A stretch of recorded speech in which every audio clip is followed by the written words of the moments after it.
मित्रों नमस्कार, मैं हूं राकेश कुमार। आप देख रहे हैं मत अभिमत। मित्रों, अभी सबसे ज़्यादा चर्चा किसी बात की है तो वो भूमि सर्वे को लेकर, और भूमि सर्वे को लेकर इसलिए कि 31 मार्च मतलब कल लास्ट डेट था स्वघोषणा प्रमाण पत्र देने का। उसको लेकर तमाम तरह की बातें थी, लेकिन हुआ वही, या यूं कहें कि हमने जो सूचना सबसे पहले आपको दी थी कि अभी पोर्टल बंद नहीं होगा। हालांकि डेट बढ़ाया नहीं गया है ऑफिशियली, लेकिन पोर्टल बंद नहीं होगा। उस पर मंत्री महोदय ने भी अपना बयान दे दिया, यही बयान दिया, आप जानते भी हैं। मतलब कि अभी स्वघोषणा पत्र वंशावली देने का अवसर आपके पास है, लेकिन आप देंगे कैसे, जरा ये समझिए।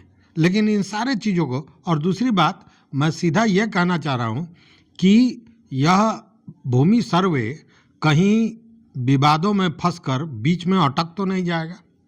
और ये कारिस्तानी विभाग की ही है, ऐसा नहीं है कि उसमें के लिए रैयत दोषी हैं, ये कारिस्तानी विभाग की ही है। उन सारे चीज़ों को बताऊंगा और तब आप सोचिएगा कि किस तरह ये सारा काम हो रहा है। लेकिन इन सारे चीज़ों के पहले जरा मंत्री महोदय का ये बयान सुन लीजिए। लेकिन 31 मार्च तक सर्वे के लिए जो स्वघोषित आवेदन देना था वो 31 मार्च तक लास्ट डेट था। लेकिन हम लोगों ने कुछ दिनों के लिए पोर्टल को खुला रखा है। सभी लोगों से अपील है कि जिन लोगों ने अपना स्वघोषित आवेदन नहीं दिया है जल्द से जल्द आवेदन दें, क्योंकि दिसंबर 26 में तो ये जिनके पास ज़मीन है उनके लिए बहुत अच्छी चीज़ है। आपके बाप दादा के नाम पर पुराना वाला CS खतियान था, उसके बाद कई लोगों ने ज़मीन खरीदा, बेटा पोता हुआ, लेकिन अब फिर से CS खतियान आपके नाम पर हो जाएगा। तो जल्द से जल्द लोग स्वघोषित आवेदन करना है, बहुत कोई इसमें कठिनाई भी नहीं है। जल्द से जल्द जो लोग नहीं किए हैं वो लोग स्वघोषित ऑफलाइन भी, हार्ड कॉपी भी आवेदन का लिया जा रहा है, ऑनलाइन भी हो रहा है, कहीं कोई दिक्कत नहीं है। लोग जल्द से जल्द अपना पूरा करें। तो सुना आपने, ये मंत्री हैं संजय सरावगी, राजस्व एवं भूमि सुधार विभाग, बिहार सरकार। इन्होंने ये कहा कि स्वघोषित आवेदन करना है, इसमें कोई दिक्कत थोड़े है, इसको कर देना चाहिए। जल्दी जल्दी लोग कर लें, अपना स्वघोषणा पत्र जमा कर दें। ऑनलाइन भी हो रहा है, ऑफलाइन भी हो रहा है। और जो खतियान है किसी के दादा परदादा के नाम से है, बीच में बहुत खरीद बिक्री भी हुआ है, तो आपके नाम से खतियान बनेगा। इसलिए जल्दी से जल्दी स्वघोषणा पत्र जमा कर दें। जल्दी से जल्दी स्वघोषणा पत्र जमा कर दें, ये बात तो समझ में आती है, लेकिन इसमें परेशानी थोड़े है। इसका क्या मतलब हुआ? मतलब ये हुआ कि मंत्री जी को उन परेशानियों की जानकारी ही नहीं है जिससे रैयत दो चार हो रहे हैं, दिन भर परेशान रह रहे हैं। अब मंत्री जी को कौन बताएगा कि भाई परेशानी क्या क्या है? क्योंकि अगर इतना आसान होता तो आप सोचिए ना कि कोई भी रैयत ये चाहेगा कि वो स्वघोषणा पत्र न दे, चूँकि स्वघोषणा पत्र से ही अगर मलकियत को सिद्ध करना है तो हर कोई चाहेगा दे दे। अगर नहीं दे रहा है तो कहीं ना कहीं कोई परेशानी है, कोई मजबूरी है, उसी के चलते नहीं दे रहा है। इस बात को शायद इसके पूर्व में जो मंत्री थे दिलीप जायसवाल, वो ज़्यादा बेहतर समझ रहे थे, और उन्होंने इसको लेकर तमाम तरह की चीज़ों में परिवर्तन भी किया था, नियम में भी परिवर्तन किया था। चूँकि शुरुआती दौर में जो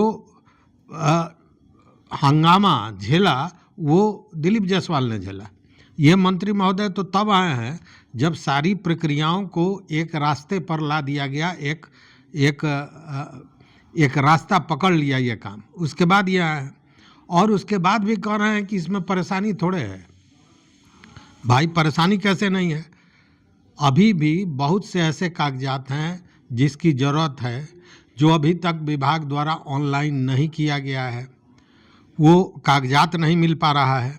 बहुत से ऐसे लोग हैं जो परिमार्जन या परिवारजन प्लस पर लाखों की संख्या में जो जमा किए हुए हैं, उनके कागजों में कई त्रुटि है, उनके जमाबंदी में त्रुटि है, तो वो इस बात का इंतज़ार कर रहे हैं कि जब त्रुटियां सुधार दी जाएं तब वो अपना कागज़ दें, अपना स्वघोषणा पत्र दें, चूँकि गलत देने से तो फिर वहाँ पे प्रॉब्लम होगा।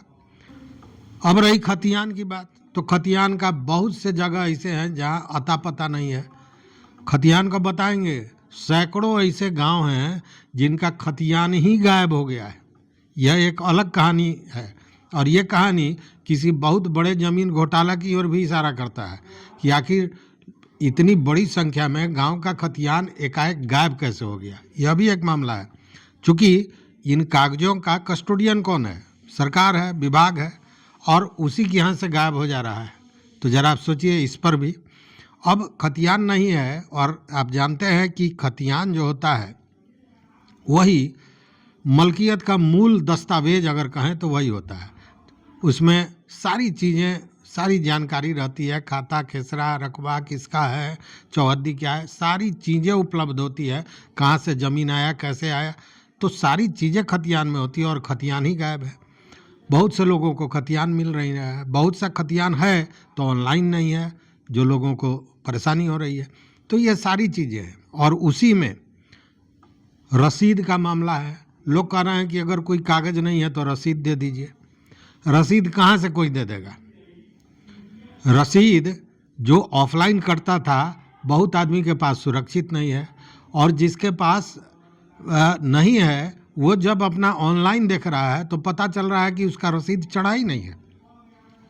उसकी जमाबंदी में रसीद का कहीं कोई जिक्र ही नहीं है। वैसे लोगों का भी जो अपडेट रसीद कटाते आ रहा है, उसका भी कहीं, मतलब रसीद तो कटा लेकिन रजिस्टर में उसको नहीं चढ़ाया गया। अब ये अलग परेशानी है। तो रसीद भी एक भ्रम पैदा कर रहा है कहीं ना कहीं।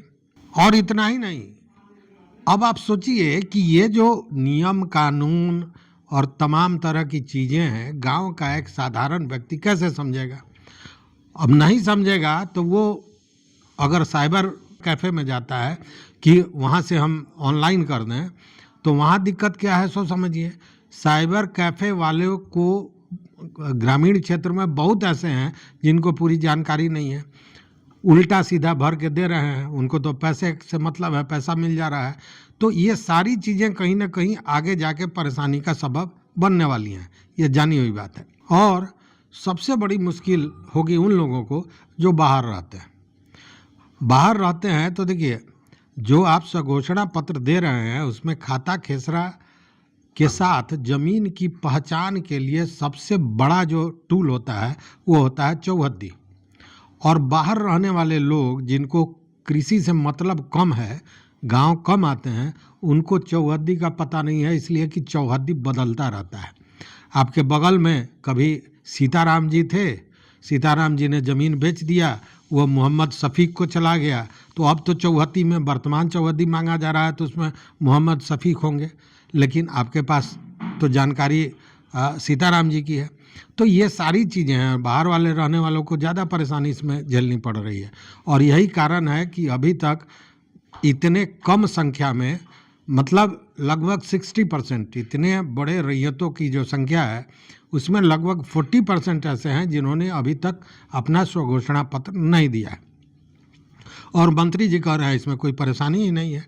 अब ज़रा आप सोचिए कि अगर कोई परेशानी नहीं है तो अब तक इतना कम कैसे हुआ स्वघोषणा पत्र जमा, जबकि ऑनलाइन भी हो रहा है, ऑफलाइन भी हो रहा है, शिविर लगाए गए हैं, प्रखंडों में भी उस तरह की व्यवस्था की गई है कि वहाँ भी जमा किया जाए। भ्रष्टाचार का जो मामला है उसको तो छोड़िए ही छोड़िए, क्योंकि वो तो आप सभी जानते हैं और सभी भुक्तभोगी भी होंगे। ऐसा नहीं है कि मैं केवल न्यूज़ में ये बात बता रहा हूँ, आप सभी भुक्तभोगी होंगे। और आप जानते हैं कि किस तरह मुद्रा का मोचन किया जा रहा है। और इन सारे चीज़ों से अगर निकल गए आप तो मामला जाके फंस रहा है वंशावली में। चूँकि अमूमन ये होता था कि जो ज़मीन पुरखों का ज़मीन होता था वो पुत्रों में बढ़ता था, जो घर के मेल सदस्य होते थे उनमें बढ़ता था। इसलिए ये माना जाता था कि लड़कियों की शादी में उनके हिस्से का दे दिया गया, दहेज में या तमाम जो खर्च होते थे उसमें। एक व्यवहारिक पक्ष यही था। अब यह है कि घर की जो बेटी है, बुआ है, जो भी है, उसके नाम को भी वंशावली में देना है, और उन लोगों से लिखा के भी देना है कि हमको इससे कोई मतलब नहीं है, अगर वो नहीं लेना चाहती हैं तो। अब यह भी एक बड़ी परेशानी है। तो संबंधों में भी कहीं ना कहीं एक तकरार का व्यवस्था ये सर्वे कर दिया है। संबंध भी बिछड़ते जा रहे हैं, टूटते जा रहे हैं। और इसी में एक नई जो बात आई है वो और भी यूं कहें कि डराने वाली है, या ऐसे कह सकते हैं कि भ्रष्टाचार के लिए एक और बड़ा गेट खोल दिया गया है। अब कहा जा रहा है ये कि आप जब सब जमा करेंगे तो पदाधिकारी जाकर वहाँ ज़मीन पर उसकी जांच करेंगे। पहले ये था कि आप कागज़ जमा करेंगे, ग्राम सभाएं होंगी और ग्राम सभा में सारे लोगों की उपस्थिति में उन चीज़ों को देख लिया जाएगा, समझ लिया जाएगा कि ये ज़मीन पहले से इनके पास था नहीं था, क्योंकि गांव के लोग एक दूसरे के जानते हैं। अब है कि पदाधिकारी जाएंगे और वो जांच करेंगे। और यह भी बात आ रही है कि अगर आपने अपने ज़मीन की मलकियत का साक्ष्य नहीं दिया तो वो बिहार सरकार के नाम कर देंगे। अब ज़रा आप सोचिए, अब इसमें किस तरह भ्रष्टाचार का गेट खुलता नज़र आ रहा है। अब जिसके पास भी कागजात कम होगा उसको डराया जाएगा, उसका मोचन किया जाएगा, और ये सारी व्यवस्था विभाग ने कर दी है। हालांकि अगर जांच निस्वार्थ ईमानदारी के साथ हो, पूरी तरह न्यायपूर्ण हो, तो उससे बेहतर कोई चीज़ है नहीं। लेकिन विभाग के जो कर्मचारी पदाधिकारी हैं, क्या इस तरह का काम करेंगे? आपको लगता है? हमको तो नहीं लगता है, क्योंकि इतनी जो सख्ती है उसके बाद भी रोज़ आप देख रहे हैं कि इस तरह के मामले सामने आ रहे हैं। तो ये एक अलग मामला है। और आपने मंत्री जी को सुना, उन्होंने कहा कि अभी तक खुला हुआ है पोर्टल, उस पर आप कर सकते हैं, जल्द से जल्द जमा कर दें। लेकिन यहाँ भी एक भ्रम पैदा किया जा रहा है कि कब तक खुला रहेगा ये नहीं बताया गया, जबकि ये क्लियर कर देना चाहिए कि इतने तारीख तक खुला रहेगा। उससे लोग और भी बेहतर ढंग से इस काम को कर पाएंगे, क्योंकि जिन लोगों ने अब तक नहीं दिया है वो निश्चित रूप से किसी न किसी कागजात की कमी के चलते या परेशानी के चलते ही नहीं दिए हैं, नहीं तो निश्चित रूप से दे देते। तो इसका भी खुलासा होना चाहिए। तो ये भी भ्रम में डाल के रखा गया है कि कब तक होगा इसका अता पता नहीं है। हो रहा है कि समीक्षा होगी, देखा जाएगा, उसके बाद बढ़ाया जाएगा डेट। तो कब समीक्षा होगी? पिछला डेट तो समाप्त हो गया और आप खोले भी हुए हैं, तो फिर ये अंतिम डेट देने का मतलब मकसद क्या है ये समझ में नहीं आता है। जब खुला ही रहना था तो ये अंतिम तिथि देने का कोई माने मतलब तो आपको भी समझ में नहीं आ रहा होगा, मेरे भी समझ में नहीं आ रहा है। तो उससे बेहतर तो ये था कि इन लोगों को पहले ही समीक्षा करके 1 महीना 2 महीना जितना दिन बढ़ाना था बढ़ा देते और क्लियर करते कि इसके बाद हम नहीं लेंगे किसी भी शर्त पर। उस स्थिति में लोग भी चौकस होते और जो कमियां हैं वो सरकार पूरा करवाती, विभाग उन चीज़ों को उपलब्ध कराती और ये काम हो जाता। लेकिन ऐसा हो नहीं रहा है। और ये जो जांच वाली मामला है, इसमें आप देखिएगा कि जब जांच का ये मामला शुरू होगा तो माफिया, जो ज़मीन माफिया हैं या जो ज़मीन से जुड़े हुए तेज़ तर्रार लोग हैं, वो किस तरह एक पूरा हंगामा बर्पा करेंगे। वो चाहेंगे कि दूसरे का हड़पें, दूसरे मतलब एक शुरुआत हो जाएगा फिर भूमाफियाओं का वहाँ पे तांडव। अब इसी में हमने जो खतियान की बात कही, आपको जान के आश्चर्य होगा कि 250 गांव का खतियान गायब हो गया है। और सबसे बड़ी बात यह है कि ये खतियान जो गायब हुआ है, तो ऐसा नहीं है कि विभाग ने इसकी जानकारी दी है। विभाग को तो पता है कि नहीं है, हालांकि बिना विभाग के तो गायब हुआ नहीं होगा जानकारी के, कोई ना कोई कर्मचारी पदाधिकारी इसमें लिप्त रहा होगा निश्चित रूप से। लेकिन ये पता चला है, जो स्कैनिंग कर रही है एजेंसी जिसका नाम है capital business system private limited, उसने ये बताया कि 250 गांव का तो है ही नहीं, खतियान ही गायब है। केवल मुजफ्फरपुर ज़िले की बात करें तो मुजफ्फरपुर ज़िले के 40 गांव का खतियान नहीं है। अब आप कह रहे हैं कि बड़ा आसान है, जल्दी से कर दीजिए, स्वघोषणा पत्र जमा करने में परेशानी क्या है, जल्दी जल्दी कर लीजिए। अब जिसका खतियान ही गायब है वो कहाँ से करेगा? तो ये सारी चीज़ें हैं। और सबसे बड़ी बात यह है कि जब ये खतियान गायब होने की बात हुई तो जो सचिव हैं जय सिंह, वो सारे पदाधिकारियों को चेतावनी देना शुरू की है। डीएम लोगों को कहें कि आप लोग कागज़ उपलब्ध करवाइए, तो अब सारे लोग उसमें जुटे हुए हैं। और ये खतियान गायब होना आप समझ रहे हैं, खतियान गायब होने का मतलब कि मिल्कियत की का पूरा जो आंकड़ा है, जो डाटा है सरकार के पास, वही गायब हो गया। और अगर वो गायब हो गया तो वो क्या होगा, केवल विवाद पैदा होगा, झगड़ा पैदा होगा, मतलब एक फिर विवाद की नई कड़ी शुरू हो जाएगी। तो यही स्थिति बनी हुई है। लेकिन फिर भी मैं अनुरोध निवेदन आप सभी मित्रों से करूंगा कि जितना कागज हो निश्चित रूप से स्वघोषणा पत्र जमा कर दें, करना भी चाहिए। क्योंकि ये सरकार ने कहा है इसलिए मैं नहीं कर रहा हूँ, इसलिए कि इसमें हमारा हित है, इसमें आपका हित है।